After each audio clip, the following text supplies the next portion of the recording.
ఆరోగ్య మిత్ర కార్యక్రమానికి స్వాగతం.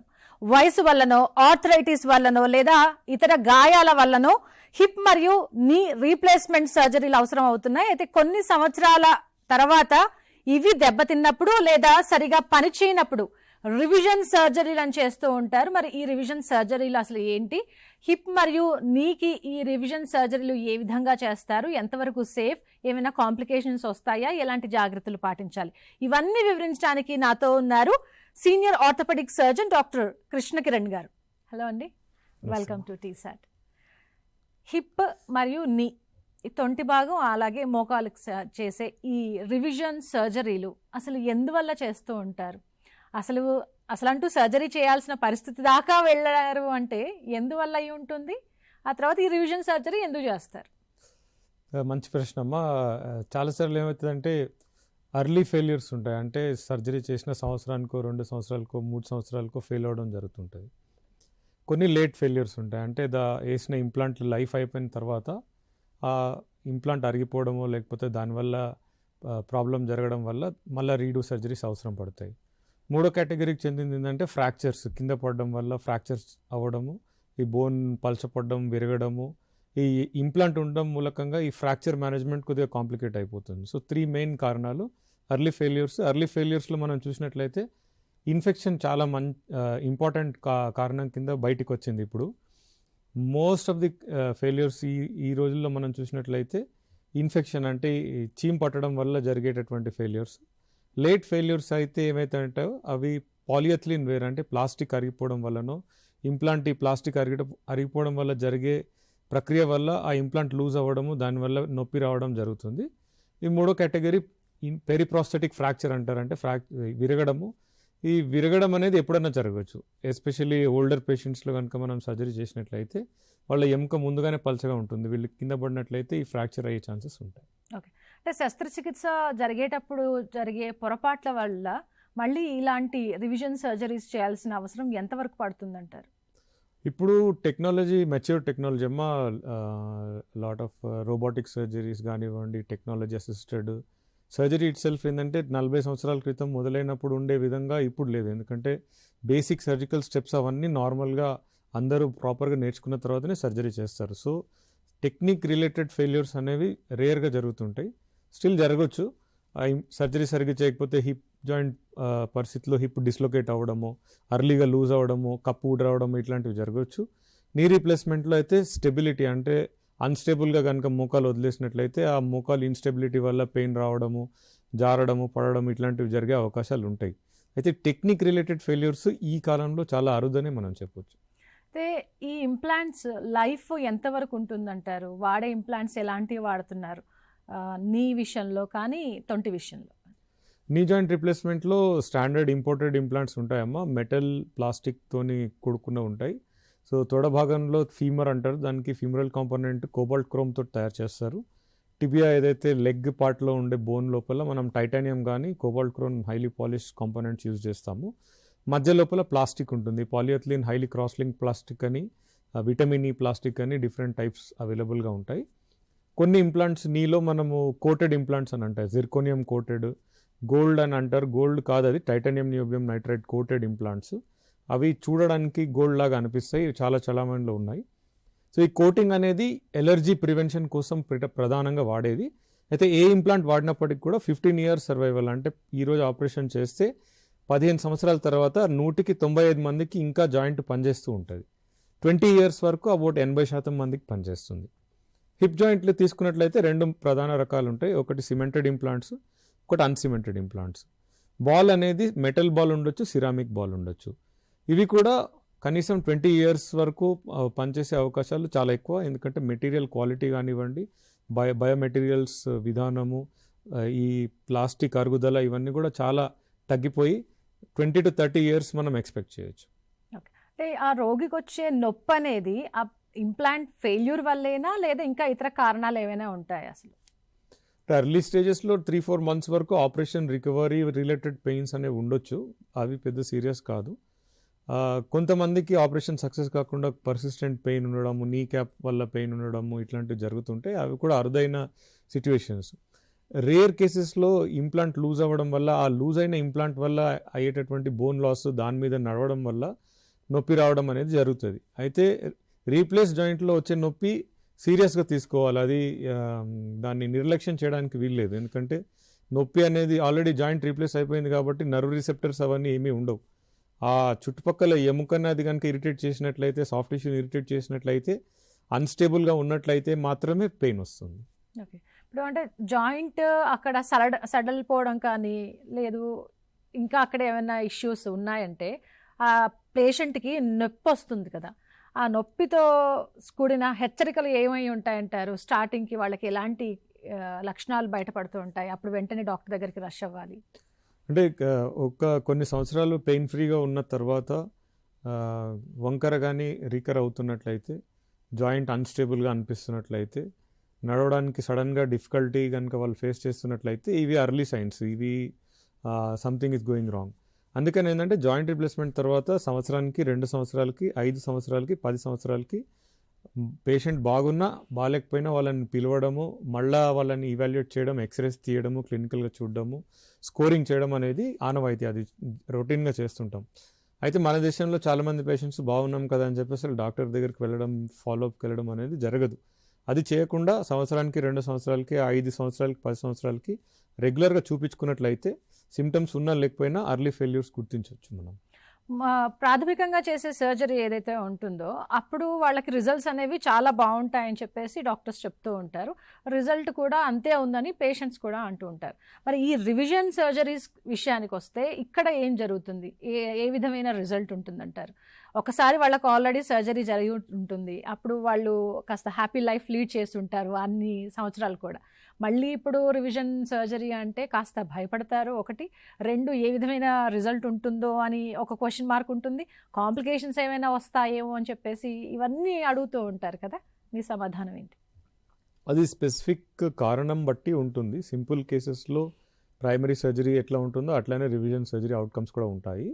అయితే కొన్ని కాంప్లికేటెడ్ సిచ్యువేషన్స్ ఉంటాయి. ఈ రివిజన్లో ఏమవుతుందంటే కొంచెం ఎముక లాస్ అవ్వడము, సాఫ్ట్ టిష్యూస్ డ్యామేజ్ అవ్వడము, తర్వాత ప్రీవియస్ సర్జరీ వల్ల స్కార్ టిష్యూ అంటే ఆ కండరాలన్నీ గట్టి పడిపోవడం, ఇలాంటివి జరుగుతుండడం వల్ల సర్జరీ చేయడం కూడా కష్టమే, స్టేబుల్ కన్స్ట్రక్ట్ రీక్రియేట్ చేయడం కష్టమే, స్పెషల్ ఇంప్లాంట్స్ అవసరం పడతాయి, అండ్ అవుట్కమ్స్ కూడా ఒక 10% ఇన్ఫీరియర్గా ఉండే అవకాశాలు ఉంటాయి. అసలు ఒకసారి ఇంప్లాంట్ జరిగిన తర్వాత వాటి లైఫ్ 20 ఏళ్ళు, ఇంకా బాగుంటే ఇంకాస్త ఏళ్ళు. మరి వాటి ఫెయిల్యూర్ స్టార్ట్ అయిన తర్వాత వీళ్ళకి ఎలాంటి సిమ్టమ్స్ మొదలవుతూ ఉంటాయంటారు? ఇప్పుడు 20 ఏళ్ల దాకా వాళ్ళు మంచి లైఫ్ లీడ్ చేస్తారు ఏ ఇబ్బంది లేకుండా. 20 ఏళ్ల తర్వాత ఆ ఇంప్లాంట్ ఏదో కాస్త ఇబ్బంది మొదలు పెట్టింది అనుకుందాం, ఇంకా అప్పుడు వాళ్ళు ఎలాంటి సిచ్యువేషన్ ఫేస్ చేస్తారు? వాళ్ళ లైఫ్ లీడింగ్ అనేది ఏ విధంగా ఉంటుంది? సో స్లోగా మొదలవుతుంది. వాళ్ళకేంటి సడన్గా డ్రాస్టిక్ ఫెయిల్యూర్ అనేది రేర్గానే ఉంటుంది. 15 సంవత్సరాలు పనిచేసిన తర్వాత సడన్గా మనకి అది కుప్పకూలిపోవడం అట్లాంటివి ఏం జరగవు. అయితే స్లోగా పెయిన్ రావడం, దూరం నడవలేకపోవడము, కొద్దిగా డిస్కంఫర్ట్ ఉండడం, ఇలాంటివి మొదలవుతాయి.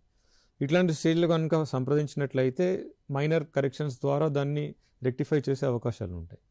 చాలామంది అది నెగ్లెక్ట్ చేస్తారు, నడుస్తుంది కదా పర్వాలేదని. ప్లస్ మీరు చెప్పినట్టు భయము, అపోహ ఇవి కూడా ఉంటాయి. చేయవచ్చా, చేయలేమా, లేకపోతే బెడ్ రిడన్ అయిపోతామా అని చెప్పి ఒక డౌట్ ఉంటుంది. దీనివల్ల ఏంటంటే లేట్ చేస్తూ ఉంటారు. లేట్ చేస్తున్న కొద్దీ వాకింగ్ ఎబిలిటీ క్రమక్రమంగా తగ్గిపోతుంది. పూర్వము ఎలాగైతే ఇబ్బంది పడ్డారో నొప్పితోటి, నడవలేకపోవడంతో, మొబిలిటీ ప్రాబ్లమ్స్ తోటి సేమ్ థింగ్స్ మళ్ళీ రికర్ రావడము, మళ్ళీ నడవలేకపోవడము, మళ్ళీ నొప్పి రావడము, మళ్ళీ దూరం వెళ్ళలేకపోవడం, వాళ్ళ పనులు వాళ్ళు చేసుకోలేకపోవడం అనేవి సంక్రమిస్తూ ఉంటాయి. ఆర్థరైటిస్ సమస్య అనేది ఈ మధ్య కాలంలో మనం బాగానే చూస్తున్నాం, ఏమంటారు మీరు? అబ్సల్యూట్లీ ట్రూ అండి. అంటే ఇప్పుడు మెటబాలిక్ డిజీజ్ అనేది ఎక్కువ అయింది. అంటే హెల్త్ రిలేటెడ్ డిజీజెస్ మీరు కనుక చూసినట్లయితే, ఆహారం కనుక చూసినట్లయితే కల్తీ ఆహారము, వెజిటబుల్ ఆయిల్స్, తర్వాత ఆహారం ఎక్కువైంది, యాక్సెసిబిలిటీ ఎక్కువ అయ్యేసరికి 8 సార్లు, 10 సార్లు, 14 సార్లు, 15 సార్లు కూడా తినడం జరుగుతుంది. ఎవ్రీ 10 మినిట్స్కో, హాఫ్ అన్ అవర్కో టీ తాగడం జరుగుతుంది. దాంతో ఒక 2 బిస్కెట్లు తింటారు. సో ఫుడ్ కనుక మీరు చూసినట్లయితే natural foods, processed foods, ultra processed foods అనే కేటగిరీస్లో మనకు చూసినట్లయితే, ultra processed food consumption increase అయినప్పుడు హార్ట్ డిసీజెస్ కానివ్వండి, స్ట్రోక్స్ కానివ్వండి, ఆర్థరైటిస్ కానివ్వండి, ఇవన్నీ సహజంగా పెరిగే అవకాశాలు ఉంటాయి. సో ఈ మెటబాలిక్ డిజార్డర్స్ వల్ల కార్టిలేజ్ డ్యామేజ్ అయ్యే ఛాన్సెస్ కూడా ఎక్కువైతాయి. ఎందుకంటే ఒబిసిటీ ఉంటుంది, వెయిట్ పెరుగుతారు. ఈ వెయిట్ పెరగడం వల్ల జాయింట్ల మీద లోడ్స్ డిఫరెంట్గా ఉంటాయి. తర్వాత మొబిలిటీ తగ్గిపోయింది. ఎవరైతే ఇంతకుముందు నేచర్ తోటి కనెక్షన్, కొంచెం మూవ్మెంట్, ఫ్లెక్సిబిలిటీ మీద వర్క్ చేసేవాళ్ళు జనాలు పరుగులోనే ఉన్నారు. పొద్దునుంచి రాత్రి దాకా ఉద్యోగాలు అవి నిలబెట్టుకోవడము, బాడీ మీద వర్క్ చేయడానికి అవకాశమే లేదు. స్ట్రెస్ పెరిగిపోయింది. సో ఈ వర్టికల్స్ సరిగా ఫాలో కాకపోవడం వల్ల అన్ని జబ్బులు పెరిగినాయి. మీరు చూసినట్లయితే యంగ్ పీపుల్కి హార్ట్ అటాక్స్ రావడము, స్ట్రోక్స్ రావడము, తర్వాత ఆర్థరైటిస్ కూడా 40s 50sలో కూడా రావడం జరుగుతుంది. ఇది ఇండిపెండెంట్గా చూడవలసిన అవసరం లేదు. ఇవన్నీ ఒకటే స్పెక్ట్రమ్కి చెందినటువంటి డిసీజెస్. ఇవి ఏంటంటే సిమిలర్ ఇష్యూ డిఫరెంట్ సిస్టమ్స్లో డిఫరెంట్ విధాలుగా ప్రజెంట్ అవుతుంది. ఈ ఆర్థరైటిస్ సమస్యతో బాధపడే పేషెంట్స్ ఎవరైతే ఉన్నారో వాళ్ళకి ఒకసారి సర్జరీ చేసేసి ఇంప్లాంట్ పెట్టేసిన తర్వాత మళ్ళీ ఇలాంటి రివిజన్ సర్జరీ చేయాలి అని అంటే వాళ్ళకి ఎంతవరకు సజెస్టబుల్, వాళ్ళకి ఏమైనా కాంప్లికేషన్స్ వస్తాయా? So implants, separate implants use చేస్తాం. రివిజన్ సర్జరీలో ఏంటంటే నార్మల్ సర్జరీలో ఓన్లీ సర్ఫేస్ ఇంప్లాంట్స్ ఉంటాయి. అంటే నీ రీప్లేస్మెంట్ కనుక చూసినట్లయితే femoral component, tibial component on the bone surface మాత్రమే ఉంటాయి. జోన్ 1 అంటారు. మనం రివిజన్ సర్జరీ చేస్తున్నట్లు బోన్ లోపలికి దానికి కొంచెం ఇంప్లాంట్ వేయవలసిన అవసరం ఉంటుంది. దీన్ని జోన్ 2 అండ్ జోన్ 3 ఫిక్సేషన్స్ అంటారు. అవి చేయడానికి వీలు పడుతుంది, అవసరం కూడా. అండ్ వాళ్ళ పని వాళ్ళకి నడవనప్పుడు, బోన్ లాస్ ఉన్నప్పుడు, పెయిన్ ఉన్నప్పుడు ఆప్షన్ ఏముంటుంది, చేయవలసిన అవసరం పడుతుంది. కొంతమందికి 2 సార్లు 3 సార్లు 4 సార్లు కూడా అవసరం పడుతుంది. యంగ్ ఏజ్లో 20 ఏళ్ళకి ఆపరేషన్ చేయించుకుంటే 2-3 ఆపరేషన్స్ లైఫ్ టైంలో అవసరమయ్యే అవకాశం ఉంటుంది. అంటే ఇంప్లాంట్ సమస్యలను గుర్తించడంలో ఎంఆర్ఐ కానీ, సిటీ కానీ, ఇంకా ఎక్స్రేస్ కానీ వీటన్నిటిలో ఖచ్చితంగా మనకు ఇన్ఫర్మేషన్ ఇచ్చేది కానీ క్లారిటీగా మనకు చూపించేది ఏది అంటే ఏం చెప్తారు? ఎక్స్రేలో 95% ఆఫ్ ద ప్రాబ్లమ్స్ ఎక్స్రేలోనే తెలిసిపోతాయమ్మా. సీరియల్ ఎక్స్రేస్ కనుక చూసినట్లయితే first year, second year, 5th year, 10th year ఈ టైప్లో ఎక్స్రేస్ కనుక మనం సీరియల్గా అబ్జర్వ్ చేసినట్లయితే ఎక్స్రేలో కనుక ఇంప్లాంట్ పొజిషన్ కదిలింది, దాని చుట్టుపక్కల కొద్దిగా లూసెంట్ లైన్స్ లాగా వచ్చినాయి అని అంటే మనకు అందులోనే తెలిసిపోతుంది.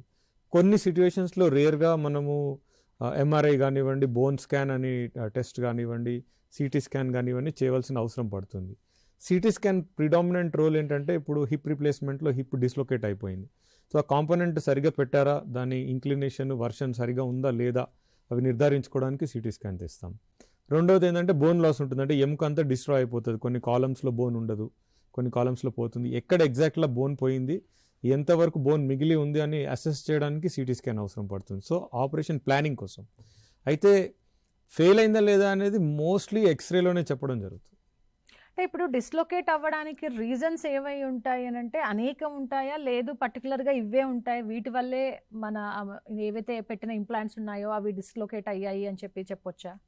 అంటే ఈ డీప్ సీటెడ్ జాయింట్స్ కాబట్టి ఈ కప్ పొజిషనింగ్ అనేది చాలా యాక్యురేట్గా చేయాలంటే దాని ఇంక్లినేషన్ అని, వర్షన్ అని అంటాము.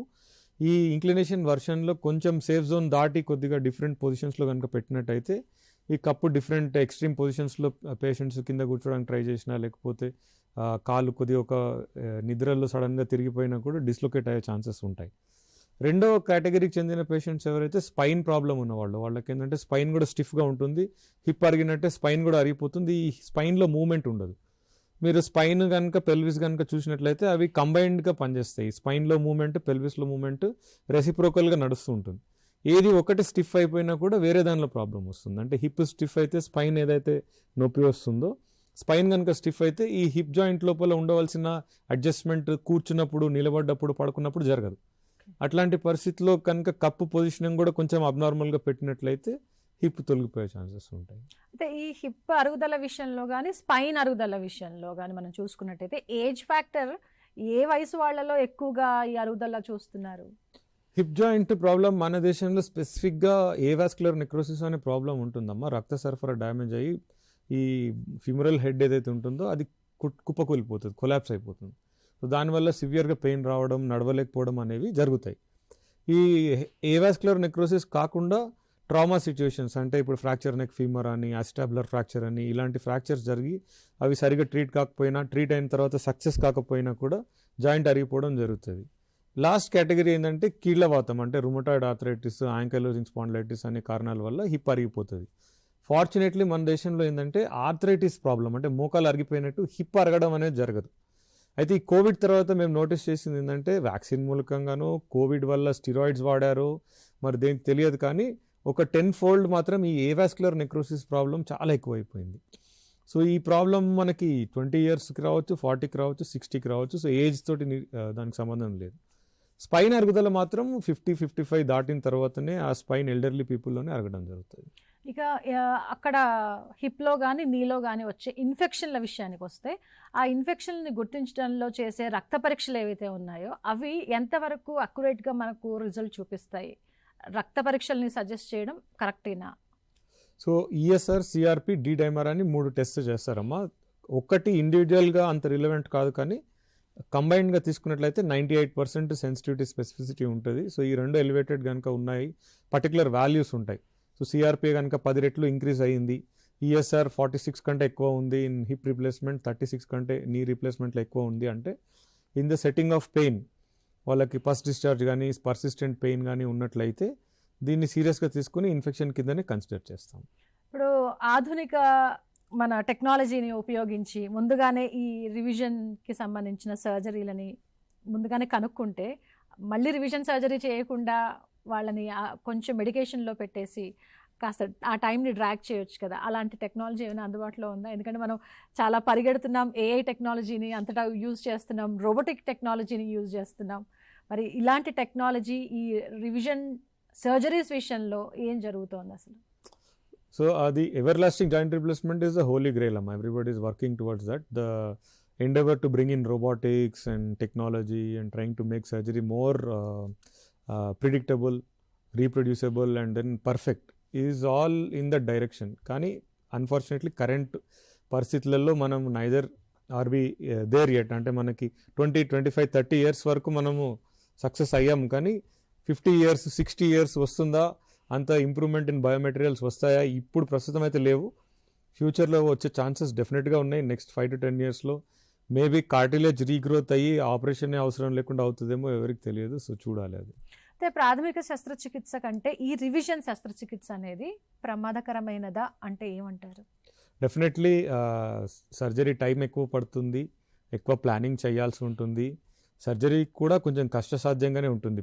ప్రైమరీ చేయగలిగిన ప్రతి వాళ్ళు రివిజన్ సర్జరీ అటెంప్ట్ చేయలేరు, ఎందుకంటే దానికి స్పెషలైజ్డ్ ట్రైనింగ్ కానీ bone banking facility, specialised infrastructure ఉంటుంది, బ్లడ్ లాస్ ఎక్కువ ఉంటుంది. కాబట్టి దీనికి కాంప్లికేషన్స్, రిస్క్స్, పేషెంట్ అడ్మిషన్స్ ఇవి కూడా ఎక్కువ ఉండే ఛాన్సెస్ ఉంటాయి. అంటే ఈ టైంలో ఆ రివిజన్ సర్జరీ టైంలో ఎముక గ్రాఫ్ట్లు తీసివాడటం అలాంటివి ఏమైనా అవసరం పడతాయంటారా? ఆ విధమైన సర్జరీ ఏమైనా చేస్తారా? డెఫినెట్లీ. సో యంగ్ పేషెంట్స్లో కనుక బోన్ పోయింది అంటే వాళ్ళకి ఆ బోన్ రీప్లేస్ చేయడానికి బోన్ బ్యాంక్ అని ఉంటుంది. అంటే ఇప్పుడు మనము రిమూవ్ చేసిన ఫిమరల్ హెడ్స్ కానివ్వండి, తర్వాత నీ కట్స్ కానివ్వండి, వీటన్నిటిని -83 degrees ఫ్రీజర్లో కనుక స్టోర్ చేసి పెట్టుకొని అది పేషెంట్కి హెచ్సివి, హెచ్ఐవి, హెచ్బిఎస్ఏజీ టెస్టింగ్ చేసి ఆ బోన్ని గ్రాఫ్ట్ ఆర్గన్ డోనర్ లాగానే బోన్ డొనేషన్ కింద వాడతాం. సో కొన్ని సిచ్యువేషన్స్లో ఈ బోన్ గ్రాఫ్ట్ యూజ్ చేయాల్సిన అవసరం పడుతుంది. ఇప్పుడు మనకి బయోమెటీరియల్స్ ద్వారానే, అంటే టాంటలమ్ అనే మెటీరియల్ వచ్చింది, అది బోన్ పొరాసిటీకి చాలా దగ్గరగా ఉంటుంది, చాలా ఎక్కువ బోన్ ఫార్మేషన్ క్రియేట్ చేస్తుంది. సో పెద్ద పెద్ద బోన్ గ్రాఫ్ట్స్ వాడాల్సిన అవసరం ఉన్న దగ్గర ఈ టాంటలమ్ గ్రాఫ్ట్స్ని వాడుతున్నాం. ఈ మెటాలిక్ గ్రాఫ్ట్స్ కానీ పనిచేయడం మటుకు బయోలాజికల్ గ్రాఫ్ట్ లాగానే పనిచేస్తాయి. ఇక ప్రైమరీ సర్జరీస్ ఏవైతే చేస్తారో అప్పుడు రోగి 1-2 days రెస్ట్ ఇచ్చేసి ఆ తర్వాత నడిపిస్తాము అది చెప్తూ ఉంటారు. కానీ ఈ రివిజన్ సర్జరీ విషయంలో మరి పేషెంట్ పరిస్థితి ఏంటి? ఎన్ని రోజులకు నడుస్తారో ఏంటి? ఎందుకంటే సర్జరీ అంతా కూడా కాస్త కష్టతరమైన సర్జరీ, టైం టేకింగ్ అన్నారు, బ్లడ్ లాస్ కూడా ఎక్కువ ఉంటుంది. మరి ఇవన్నీ విన్న తర్వాత రివిజన్ సర్జరీకి రావడానికి కాస్త భయపడుతూ ఉంటారు. వాళ్ళు ఆ నొప్పిని భరిస్తూ అయినా వాళ్ళ లైఫ్ అట్లా లీడ్ చేస్తుంటారు, కానీ డాక్టర్ దగ్గరకు రావాలంటే వాళ్ళకి ఫస్ట్ భయం. ఆ భయంలో బీపీ రేజ్ అయిపోవడాలు, ఇంకా ఇతర కాంప్లికేషన్స్ కూడా వస్తూ ఉంటాయి. మరి ఏం జరుగుతుందంటారు? పేషెంట్ని ఎప్పుడు లేపి వాళ్ళని వాక్ చేయించడం, ఇలా వాళ్ళ రొటీన్ లైఫ్లోకి ఎప్పుడు పడిపోతారు? సో ఇది చాలా ఇంపార్టెంట్ క్వశ్చన్ అమ్మా. సింపుల్ రివిజన్స్ ఏవైతే ఉంటాయో, సపోజ్ బోన్ లాస్ ఎక్కువ లేదు, మనం జస్ట్ కాంపోనెంట్స్ మారుస్తున్నాము, అట్లాంటి పేషెంట్స్ నార్మల్ సర్జరీస్ లాగానే ఇమీడియట్గా వితిన్ 6 hours 10 hours లేచి నిలబడి నలుస్తారు. ఒక 10-20% కేసెస్ లోపల ఈ బోన్ లాస్ ఉండడము, సిగ్నిఫికెంట్ రీకన్స్ట్రక్షన్ ప్రొసీజర్స్ ఉంటాయి. అంటే మనం ఈ టాంటలమ్ గ్రాఫ్ట్స్ కానీ వెడ్జెస్ కానీ ఇవన్నీ పెట్టినప్పుడు ఆ వెడ్జెస్ అన్నీ హీల్ అవ్వడానికి వెయిట్ చేయవలసి ఉంటుంది. ఒక 6 నుంచి 10 వారాల దాకా ఎస్పెషల్లీ హిప్ సర్జరీ లోపల వెయిట్ వేయడానికి వీలు పడదు. నీ రివిజన్స్ అందరూ కూడా సేమ్ డే నెక్స్ట్ డేనే నడిచేస్తారు, వాళ్ళకి ఏం మేజర్ ప్రాబ్లం ఉండదు. హిప్ రివిజన్స్లో ఒక్కొక్కసారి సాకెట్ రీకన్స్ట్రక్షన్ సైడ్ లోపల, తర్వాత ఫీమర్ సైడ్ లోపల కూడా బోన్ కట్ చేసి ఇంప్లాంట్ తీయవలసిన పరిస్థితి ఉంటుంది, నార్మల్గా రాదు అది. సో వెల్ ఇన్గ్రోన్ ఇంప్లాంట్ ఉంది కానీ అరిగిపోయిందంటే బోన్ని కట్ చేసి ఆ ఇంప్లాంట్ తీయవలసిన అవసరం ఉంటుంది. ఇలాంటి పరిస్థితి కనుక ఏర్పడినట్లయితే వాళ్ళు ఫస్ట్ 6 weeks కాలు మీద వెయిట్ వేయరు. సో వాకర్ యూజ్ చేసి వేరే కాలు మీద నడవడం, బాత్రూమ్కి వెళ్ళడం జరుగుతుంది. అది ముందుగానే వాళ్ళకి కౌన్సిల్ చేయడం, ఎక్స్ప్లెయిన్ చేయడము, తర్వాత అప్రోప్రియేట్ ఫిజియోథెరపీని చేయించడం కూడా జరుగుతుంది. 6 weeks తర్వాత కొంచెం వాకర్ యూజ్ చేసుకొని కొంచెం సపోర్ట్ తీసుకొని 3rd month వరకు 30 to 40% బాడీ వెయిట్ యూజ్ చేసి నడుస్తారు. 3rd month తర్వాత ఇంప్లాంట్ బాగానే ఉంది, దీనిలో ఫెయిల్యూర్ లేదు, ఇంప్లాంట్ హీల్ అయిపోయిందని కనుక నిర్ధారణ అయినట్లయితే, పెయిన్ లేకపోయినట్లయితే స్లోగా స్టిక్ పట్టుకొని మెల్లగా నడవడం జరుగుతుంది. సో మీరు అన్నట్టు ఒక 20% పేషెంట్స్ ఎస్పెషలీ హిప్ సర్జరీలో వాళ్ళకి ప్రొలాంగ్డ్ రికవరీ పీరియడ్ ఉంటుంది, అప్ టు 1 year కూడా మనం చెప్పొచ్చు. అయితే బెడ్ రిడన్ ఉన్న పేషెంట్కి కనీసం నడిచే అవకాశం ఉంటుంది కాబట్టి చాలామంది పేషెంట్స్ చేయించుకుంటారు, తర్వాత సక్సెస్ కూడా అవుతారు. ఇప్పుడు మోకాలు అరిగిందనంటే అది సర్జరీ చేసుకోవడానికే చాలా ఆలోచిస్తూ ఉంటారు. 50 ఏళ్ళు వచ్చినా, 60 ఏళ్ళు వచ్చినా, 60 ఏళ్ళు వచ్చింది కదా ఇంకేముంటుందిలే, ఇంకెన్నేళ్ళు బతుకుతాం, దాంతో అలాగే అయిపోతుంది లైఫ్ అని చెప్పేసి వాళ్ళు చాలా పోస్ట్పోన్ చేస్తుంటారు. ఒకటి భయం, 2 మొహమాటం, ఇంకా ఏమైనా కాంప్లికేషన్స్ వస్తాయేమో అని చెప్పి ఆలోచిస్తూ ఉంటారు. మళ్ళీ ఈ సర్జరీ అంటే మరి ఎంతవరకు పేషెంట్స్ ముందుకు వస్తున్నారు, ఏ వయసు వాళ్ళకు చేస్తున్నారు? సో వయసుతో నిమిత్తం లేదు, ఏ టైంకి ఫెయిల్ అయితే ఆ టైం చేయవలసి వస్తుంది. యంగ్ పేషెంట్స్లో కూడా ఫెయిల్ అవుతుంది, ఎల్డర్లీ పేషెంట్స్లో కూడా ఫెయిల్ అవుతుంది. సో హిప్స్ జనరల్గా యంగ్ పేషెంట్స్లోనే ఫెయిల్ అవుతుంది, ఎందుకంటే వాళ్ళకి 20 ఏళ్ళకి సర్జరీ అయ్యి 40 ఏళ్ళకు 42 ఏళ్ళకు ఫెయిల్ అయితే మళ్ళీ 42 యంగే కదా చేయవలసి వస్తుంది. ఎల్డర్లీ పేషెంట్స్లో అది వేరే ఛాలెంజెస్ ఉంటాయి, ఫిట్ ఉంటారా ఆపరేషన్కి, ఆల్రెడీ 70 ఏళ్ళు వచ్చాయి, ఇప్పుడు సర్జరీ అవసరమా అని కనుక ఆలోచిస్తారు. అయితే మనిషికి కావాల్సింది maximum most important thing dignity. They want independence, నడవాలి, బాత్రూమ్కి వెళ్ళాలి, వాళ్ళ పనులు వాళ్ళు చేసుకోగలగాలి ఏ వయసులో ఉన్నా. అండ్ సపోర్ట్ సిస్టమ్స్ కనుక మనం చూసినట్లయితే ఇప్పుడు చాలామంది ఇండిపెండెంట్గా ఒకళ్ళే ఉంటున్నారు. పిల్లలు అమెరికాలో సెటిల్ అయ్యారో, లేకపోతే యూకే వెళ్ళారో, లేకపోతే యూరోప్లో ఉన్నారో, కొంతమంది సేమ్ సిటీలో ఉన్నా వేరేగా ఉంటున్నారో, లేకపోతే వేరే సిటీలో ఉన్నారో అనే పరిస్థితి చాలామందికి ఏర్పడింది. అయితే యంగ్ ఏజ్లో కనుక హెల్త్ జాగ్రత్తగా చూసుకున్నట్లయితే, బాడీ సరిగ్గా లేదు, మైండ్ సరిగ్గా లేదు, బట్ ఒకళ్ళే ఉన్నారు, ఏం చేస్తారు, వాళ్ళ పనులు వాళ్ళు చేసుకోవాలి కదా, నిర్వహించుకోవాలి. సో ఆ ఇండిపెండెన్స్ కోసం డెఫినెట్గా డిగ్నిటీ కోసము, క్వాలిటీ ఆఫ్ లైఫ్ కోసము సర్జరీ చేయించుకోవడం జరుగుతుంది. ఈ రివిజన్ మీద అవగాహన పెరుగుతున్న కొద్దీ అవి సక్సెస్ఫుల్గా మేము చేయగలిగిన పరిస్థితి వచ్చినప్పటి నుంచి కూడా ఇంకా యాక్సెప్టెన్స్ కానివ్వండి, సర్జరీ చేయించుకోవడం కానివ్వండి జరుగుతుంది. సో ఈరోజు 1000 కనుక ప్రైమరీ ప్రొసీజర్స్ మేము చేస్తున్నట్లయితే అబౌట్ 10%, 100-150 రివిజన్ సర్జరీస్ కూడా నిర్వహించడం జరుగుతుంది సంవత్సరానికి. ఓకే డాక్టర్ గారు, సర్జరీ, ఈ రివిజన్ సర్జరీ అంతా కూడా కాస్త టైం టేకింగ్ అన్నారు, బ్లడ్ లాస్ ఉంటుంది అన్నారు. మరి కాంప్లికేషన్స్ విషయానికి వస్తే ఏమైనా కాంప్లికేషన్స్ ఉంటాయా? బిఫోర్ ది సర్జరీ వాళ్ళకైతే ఖచ్చితంగా కౌన్సిలింగ్ అయితే చేయాలి. ఆ కౌన్సిలింగ్ పార్ట్ అయిపోయిన తర్వాత కాంప్లికేషన్స్ ఏమైనా ఉంటాయా అని ఒకవేళ వాళ్ళు అడిగితే ఏంటి మీ సమాధానం? డెఫినెట్గా ఉంటాయమ్మా.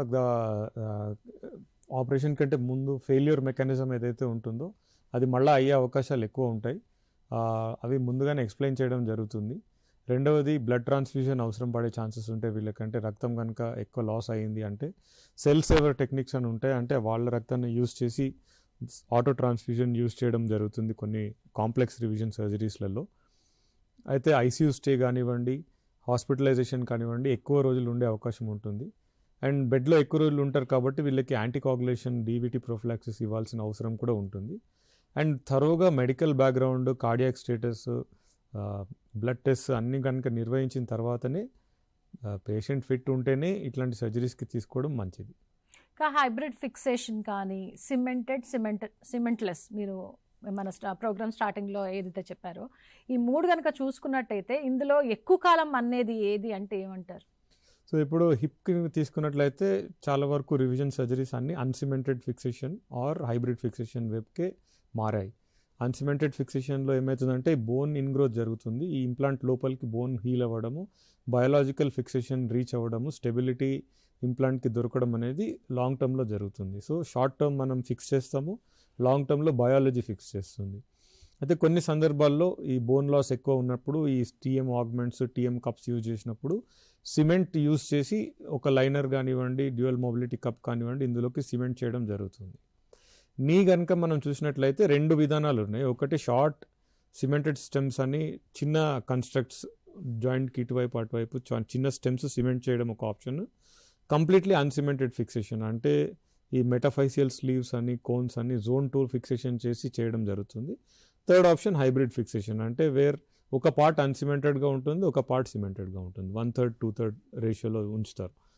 సో అన్ని కాంబినేషన్స్ యూజ్ చేయవలసి ఉంటుంది. ఏ పేషెంట్కి ఏది అవసరం అనేది ఆ పర్టికులర్ పేషెంట్ యొక్క ప్రాబ్లమే నిర్ధారిస్తుంది. మూడిటికి సమానంగానే అవుట్కమ్స్ ఉంటాయని చెప్పొచ్చు. అంటే ఈ రివిజన్ సర్జరీస్ ఎప్పుడు ఒక దశలో చేస్తారు, ఎప్పుడు 2 దశల్లో చేయాల్సిన అవసరం పడుతుంది? రైట్. అయితే సింగిల్ కాంపోనెంట్ రివిజన్స్ అంటారు. అంటే సపోజ్ మనకి హిప్ డిస్లొకేట్ అయ్యింది, స్టెమ్ బాగానే ఉంది, వెల్ ఫిక్స్డ్ ఉంది, కప్ ఒక్కటే లూజ్ అయింది ఆర్ కప్లో ప్రాబ్లం ఉంది. సో అప్పుడు సింగిల్ కాంపోనెంట్ రివిజన్ చేయడం జరుగుతుంది, అంటే కప్ ఒకటే మార్చడం జరుగుతుంది. అలాగే అర్లీగా టిబియా లూజ్ అయింది ఆర్ సంథింగ్ లైక్ దట్, ఆ టిబియా ఒక్కటి మార్చడం జరుగుతుంది.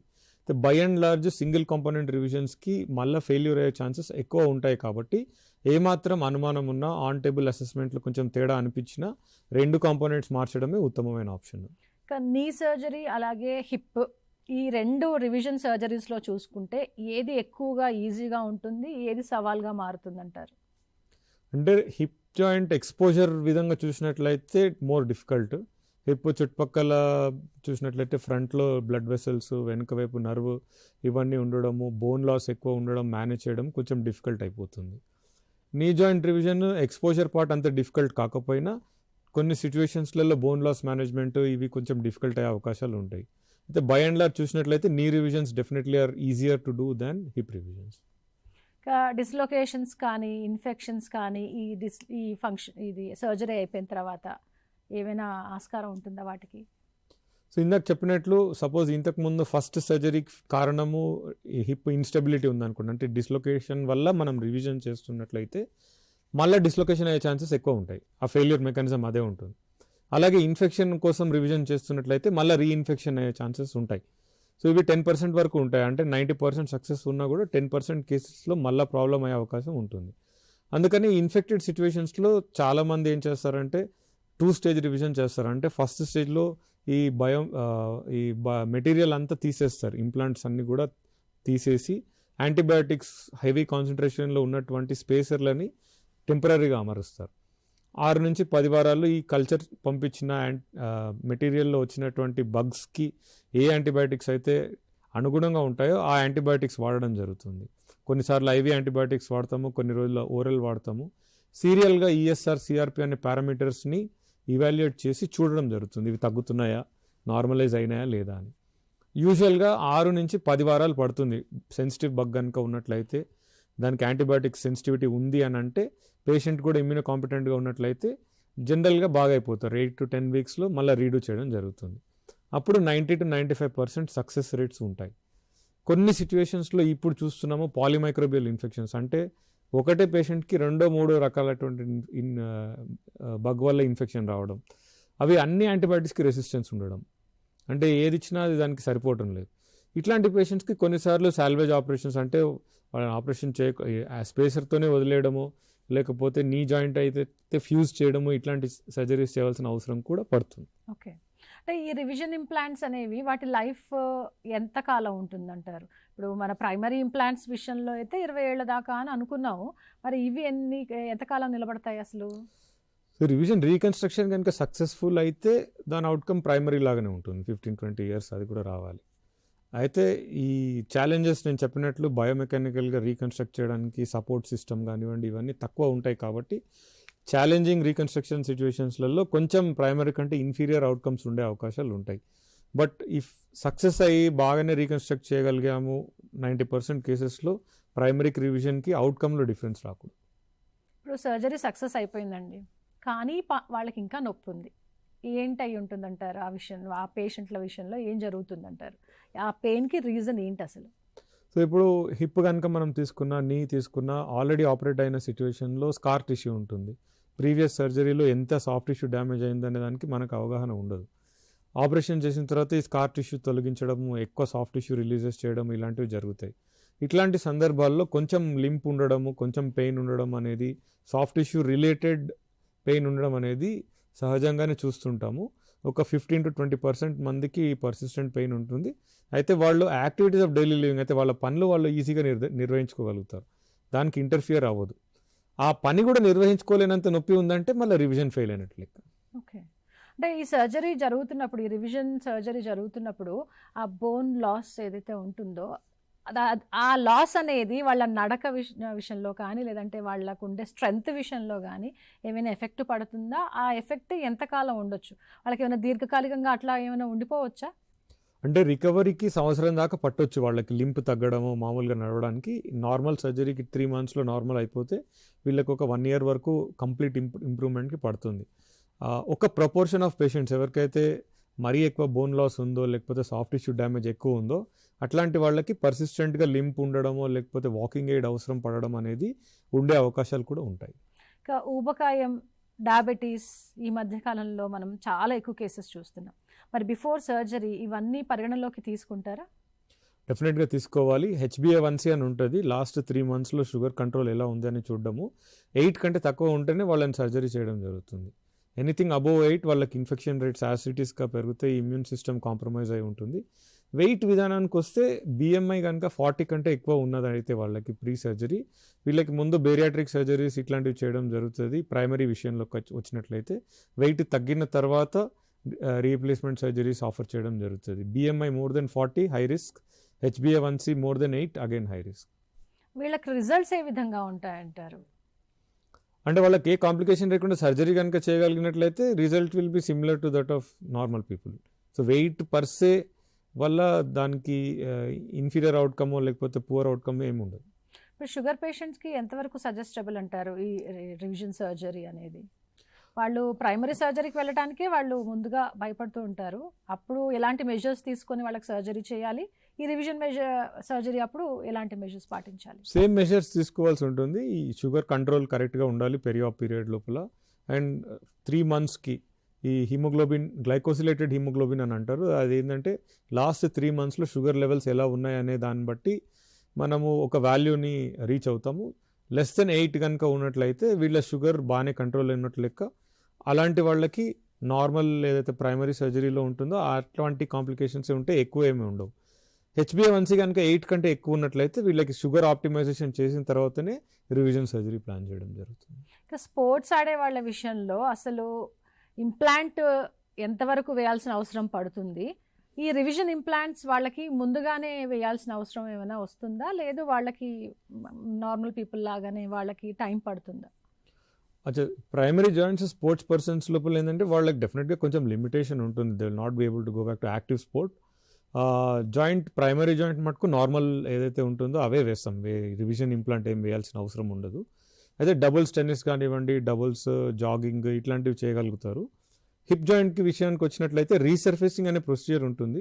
ఇప్పుడు మనం యాండీ మర్రే కనుక తీసుకున్నట్లయితే ప్రొఫెషనల్ లెవెల్ టెన్నిస్ ప్లేయర్, ఆయనకి హిప్ అరిగిపోయినప్పుడు metal on metal hip resurfacing అనే ఆపరేషన్ చేశారు.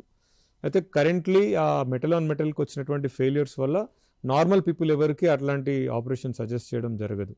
అయితే సిరామిక్ రీసర్ఫేసింగ్ అని మళ్ళా రీఎంట్రీ వచ్చింది. ఈ ప్రాబబ్లీ హై లెవెల్ అథ్లీట్స్కి ఇట్లాంటి ఇంప్లాంట్స్ యూజ్ చేయడం అనేది ఆప్షన్ ఏమో. అంటే ఇప్పుడు యంగ్ పేషెంట్స్ ఉంటారు, మరి వాళ్ళ విషయంలో సక్సెస్ రేట్ ఏ విధంగా ఉంది, రికవరీ ఏ విధంగా ఉంది, రిజల్ట్స్ వాళ్ళకి ఇప్పుడు 60 ఏళ్ల వాళ్ళలో పోలిస్తే మరి వీళ్ళల్లో ఎక్కువగానే ఉంటుంది కదా, ఈ రిజల్ట్స్ విషయంలో ఏం చెప్తారు?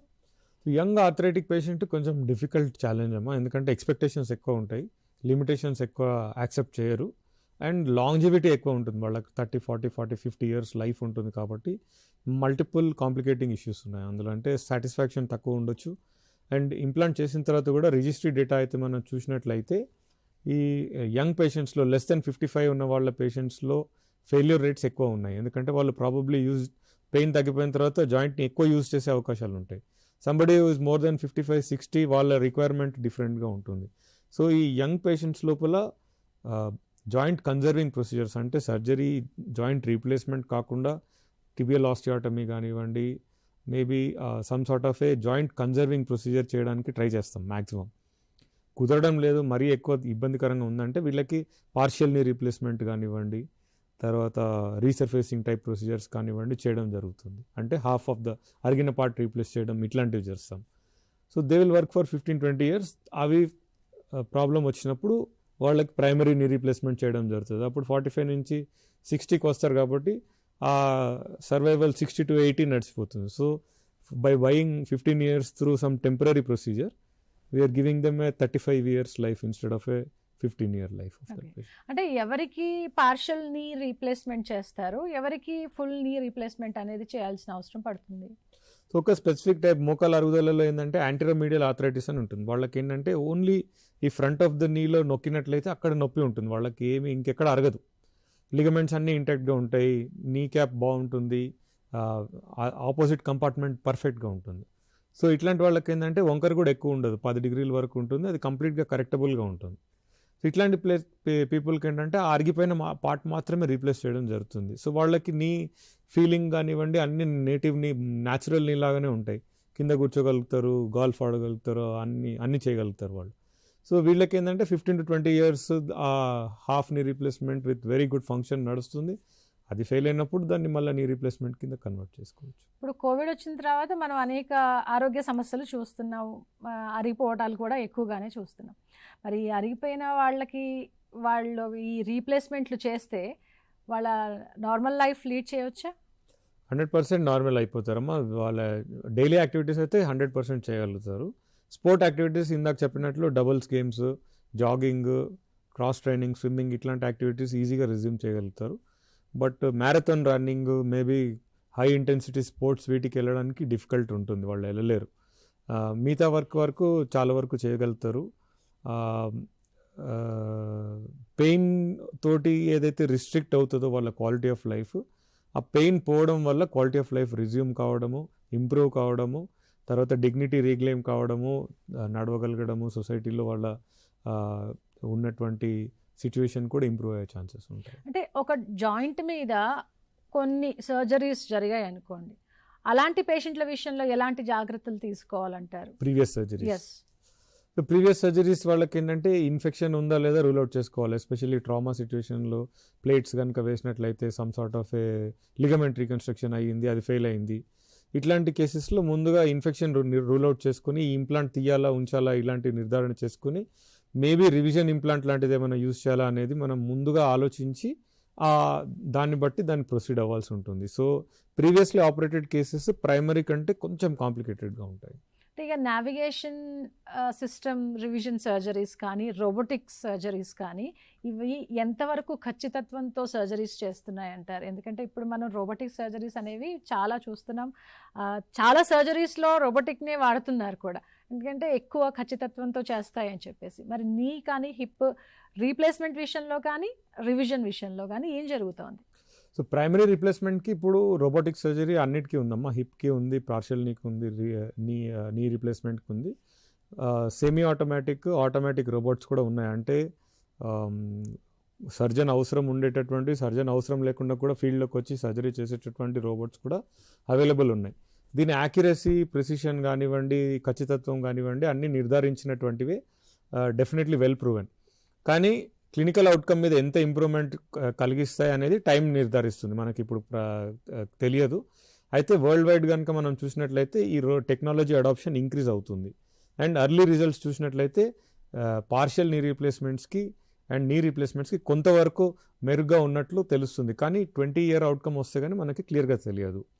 ఈ రివిజన్ ప్రొసీజర్స్లో దీని అవసరం ఎక్కువ ఉండొచ్చు, ఎందుకంటే సిటీ స్కాన్ ముందుగా తీసి ప్లాన్ చేసుకోవడం, ఇంట్రాపరేటివ్ గైడెన్స్ ఇవన్నీ ఉండడం, ఇవి డెవలప్మెంట్లో ఉన్నాయి. ఇప్పుడు ఒక కంప్లీట్గా ఇంట్రడ్యూస్ అయినటువంటి సిస్టమ్ మన దేశంలో లేదు. ఒక పర్టికులర్ రోబోటిక్ సిస్టమ్ మటుకు నీ రీప్లేస్మెంట్ కోసం FDA అప్రూవల్ ఆల్రెడీ వచ్చింది.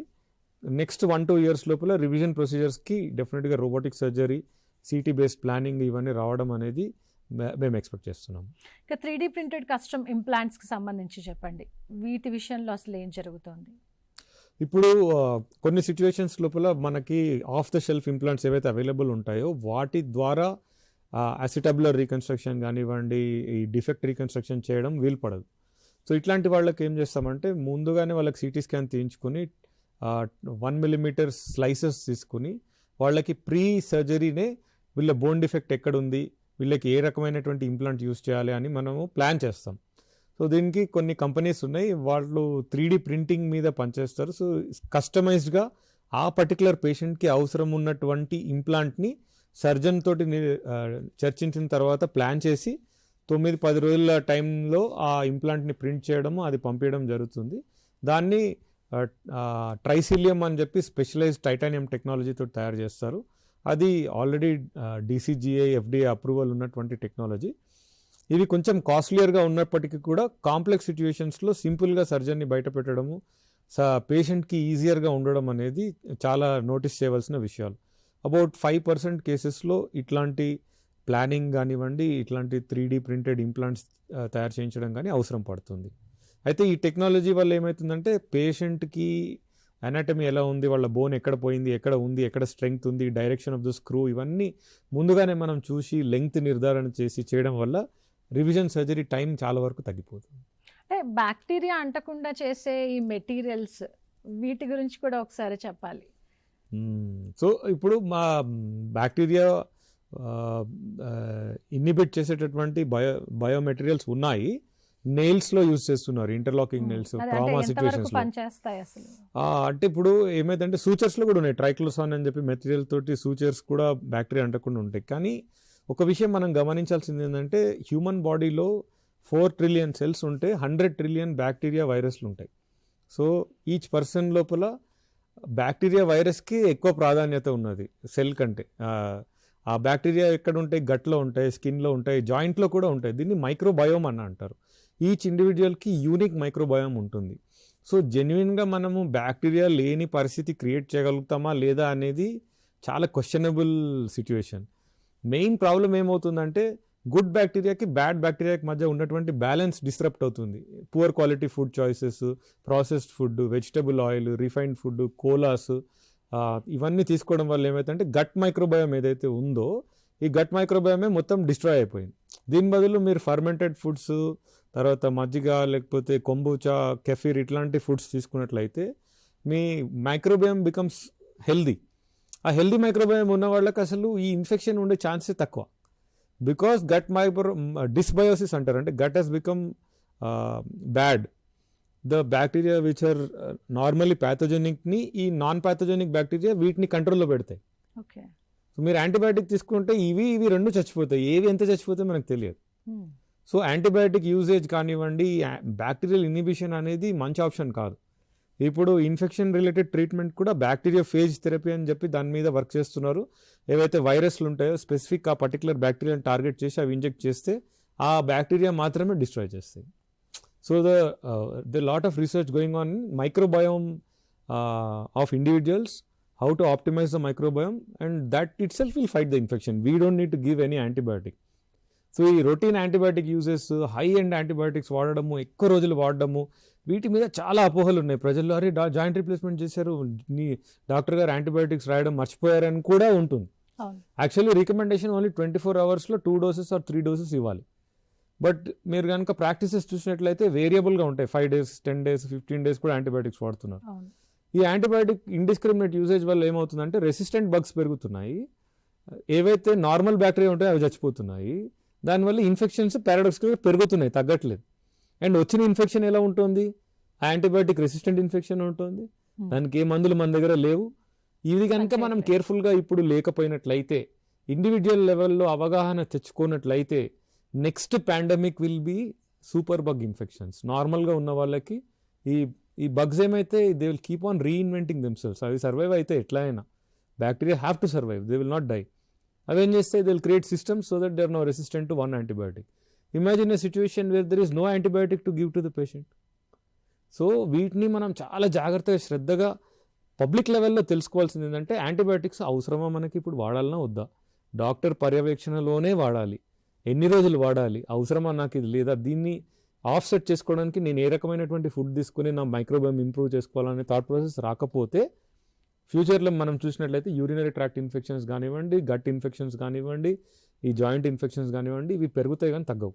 అంటే అసలు యాంటీబయాటిక్స్ అనేవి జబ్బును బట్టి దానికి డోసేజ్ అనేది ఉంటుందా, లేదు దేనికైనా సరే 2 రోజులు కనీసం 3 రోజులే వాడాలా? సో వెన్ స్కిన్ వైలేట్ చేస్తాం కదా, సర్జరీ చేసేటప్పుడు స్కిన్ కట్ చేస్తాం. సో స్కిన్ మీద చాలా ఫ్లోరా ఉంటాయి. ఆ ఫ్లోరా అన్ని లోపల కంటామినేట్ చేసి ఇన్ఫెక్షన్ ఉండే ఛాన్సెస్ ఉంటాయి కదా ఇమీడియట్ పోస్ట్ ఆపరేటివ్ పీరియడ్లో. అది అవాయిడ్ చేయడానికి ప్రొఫిలాక్టిక్ యాంటీబయాటిక్ వాడతారు. 1 డోస్ కానివ్వండి, 2 డోస్ కానివ్వండి. అది పర్వాలేదు, దానివల్ల మనకి డిస్ట్రక్షన్ ఎక్కువ జరగదు. ఇదే యాంటీబయాటిక్ మీరు 10 రోజులు వాడారనుకోండి, ఆటోమేటిక్గా మీకు గట్లో ఉన్నటువంటి నార్మల్ బ్యాక్టీరియా చచ్చిపోతాయి, ఆ ప్యాథోజెనిక్ చచ్చిపోతాయి. ఎక్కువ నార్మల్ చనిపోయినట్లయితే ప్యాథోజెనిక్ కాలనీస్ పెరుగుతాయి. ఆ ప్యాథోజెనిక్ కాలనీస్ ఆ గట్ నుంచి ట్రాన్స్లోకేట్ అయ్యి జాయింట్ ఇన్ఫెక్షన్ కాజ్ చేయడం కూడా జరుగుతుంది. సో ఎక్కువగా యాంటీబయాటిక్స్ జోలికి వెళ్లకుండా ఉండి సహజమైన ఫుడ్ ద్వారానే వీళ్ళు ఆ కెపాసిటీని పెంచుకోవాలి. కరెక్ట్. వాటి వైపు వెళ్తే మీకు ఇచ్చే డోసేజ్ కూడా ఇంకా పనిచేయదు. చేయకపోతే ఇప్పుడు అవసరం లేని, ఇప్పుడు ఒక జ్వరం వచ్చింది, ప్రతి జ్వరానికి యాంటీబయాటిక్ అవసరం లేదు కదా. ఇన్ఫెక్షన్ వల్ల వచ్చినటువంటి జ్వరం అయితే యాంటీబయాటిక్ అవసరం. 48 అవర్స్ 72 అవర్స్ కంటే పైన మీకు జ్వరం ఉంది అంటే దాన్ని ఇన్వెస్టిగేట్ చేసి ఏ దాని వల్ల వచ్చింది తెలుసుకుని దానికి యాంటీబయాటిక్ సైంటిఫిక్గా వాడితే పర్వాలేదు. ఇప్పుడు ఓవర్ ద కౌంటర్ వెళ్ళి యాంటీబయాటిక్స్ వాడారనుకోండి, జ్వరం వచ్చింది యాంటీబయాటిక్ వేసుకోండి, ఇది చాలా మనం చూస్తున్నాం, చాలా దగ్గర జరుగుతుంది. ఊర్లలో వెళ్తే చాలా మంది ఇండిస్క్రిమినేట్గా యాంటీబయాటిక్ యూజ్ ఉంటుంది. ఊరైనా కాదు ఎక్కడైనా కూడా ఉంటుంది. అండ్ పబ్లిక్లో ఏంటంటే పెద్ద యాంటీబయాటిక్ తీసుకుంటే యూరిన్ ఇన్ఫెక్షన్ తగ్గిపోయింది, ఆయన మంచిగా, అట్లా అపోహలు ఉంటాయి. ఈ యాంటీబయాటిక్స్ని ఇండిస్క్రిమినేట్గా యూజ్ చేసినట్లయితే మనకి తర్వాత వాడడానికి యాంటీబయాటిక్స్ ఉండవు. అందుకనే యాంటీబయాటిక్ యూసేజ్ అనేది మినిమైజ్ చేయాలి. అవసరం దానికి వాడాల్సినంత రోగం ఏదైనా వస్తే అప్పుడు వాడాలి. టైఫాయిడ్ వచ్చింది అనుకోండి, తప్పకుండా యాంటీబయాటిక్ వాడాలి. టైఫాయిడ్ వస్తే వాడాలి. కానీ ప్రతి ఒక్కళ్ళకి మీరు యూరిన్ ఇన్ఫెక్షన్ వచ్చింది, పేషెంట్ సిక్గా ఉన్నారంటే వాళ్ళకి వాడాలి, తగ్గ యాంటీబయాటిక్ వాడాలి. ప్రతి ఒక్కళ్ళకి మీరు అవసరం ఉన్నా లేకపోయినా, చిన్న జ్వరం వచ్చినా ఆపరేషన్కి 2 వారాలు యాంటీబయాటిక్స్ వాడితే ప్రాబ్లమ్స్ ఎక్కువ అవుతాయి కానీ తక్కువ అవ్వవు. అయితే ఇంప్లాంట్స్ విషయానికి వస్తే ఏఐ ఆధారిత డయాగ్నోస్టిక్స్ విషయంలో అవి ముందుగానే పసిగడుతున్నాయా? వీళ్ళకి ఇంప్లాంట్స్ అవసరం, లేదంటే వీళ్ళకి మళ్ళీ సర్జరీ చేయాలి, ఇలాంటివి ఏమైనా జరుగుతుందా? So currently AI based algorithms మనకి జాయింట్ రిప్లేస్మెంట్ సర్జరీకి ఎర్లీ స్టేజెస్లో ఉన్నాయి, ఎక్కువ స్టేజ్లో లేవు. ఇవి ఏంటంటే సర్జరీకి దోహదపడేటటువంటి స్టేజెస్లో ఉన్నాయి. ఎవరు ఎలా సర్జరీ చేస్తారు, ఏ రిలీజ్ చేస్తారు, ఏ రకమైనటువంటి ఇది చేయాలని చెప్పి రోబోటిక్ సిస్టమ్స్లో ఇన్కార్పొరేట్ చేస్తున్నారు. కొంతవరకు ఫిజియోథెరపీ బేస్లో ఏఐ బేస్డ్ అల్గోరిథమ్స్ ఉన్నాయి. వీళ్ళకి ఎంత మూవ్మెంట్ వచ్చింది, ఏ మసిల్ ఎలా యాక్ట్ చేస్తుంది అనేటటువంటి పరికరాలు ఉన్నాయి. అయితే ప్రిడిక్ట్ చేయడం ఇది ఫెయిల్ అవుతుంది, ఇది అయ్యేది ఫ్యూచర్లో రావచ్చు, కానీ కరెంట్లీ అవైలబుల్గా లేదు.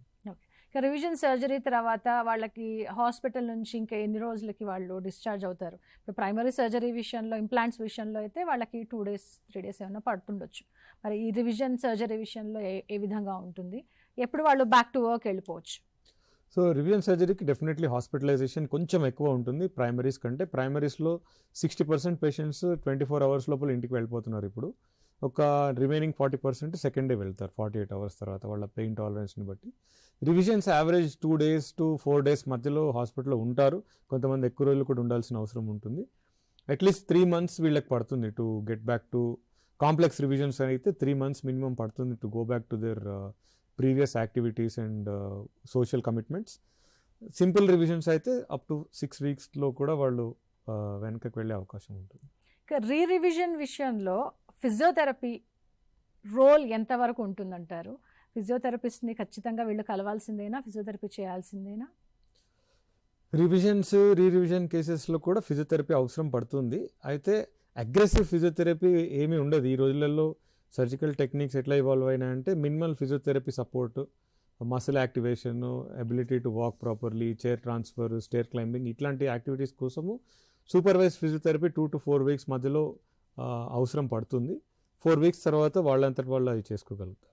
రివిజన్ సర్జరీ తర్వాత మజిల్ స్ట్రెంథనింగ్ అనేది ఎంతవరకు ఇంపార్టెంట్ అంటారు? ఇప్పుడు ముందు ఇంప్లాంట్స్ మనం ప్రైమరీ విషయంలో ఇంప్లాంట్స్ మనం పెడుతున్నాము, అప్పుడు ఫిజియో చేస్తారు, నార్మల్ అయిపోతుంది అంతా కూడా.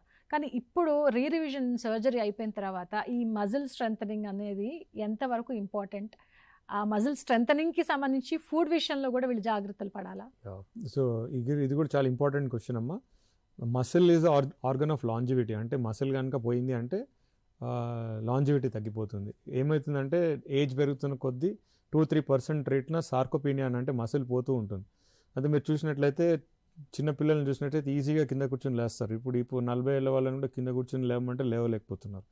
ఎందుకంటే యూజ్ చేయకపోతే మసిల్ డిస్యూజ్లోకి వెళ్ళి అట్రోఫీ అయిపోతుంది.